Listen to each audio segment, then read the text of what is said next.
Salut! Și vreau ca să vă propun o serie nouă.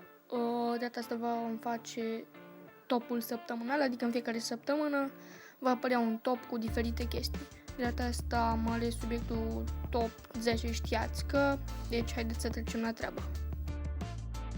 Știați că cele mai lungi cuvinte sunt acelea ce numesc termeni medicali, chimici sau biologici.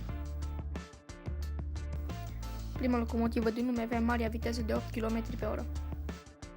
Fluturele Monarh străbate în perioada migrației 5.000 de km. Delfinii dorm cu ochii deschiși. Furnica poate supraviețui 2 săptămâni sub apă. Albinele pot detecta minele terestre. Șervețelele nazale au fost inițial bandaje în primul război mondial. Șansele ca o femeie să fie alergică la alimente sunt de 9 ori mai mari decât ale bărbaților. Nu te poți gâdila singur. Poți încerca, explicația este că nu te gândi pentru că al tău creier este conștient că nu te vei răni singur. Din păcate la ultima am pierdut poza, așa că i-am pus poza de la bonus. Oricum suna cam așa.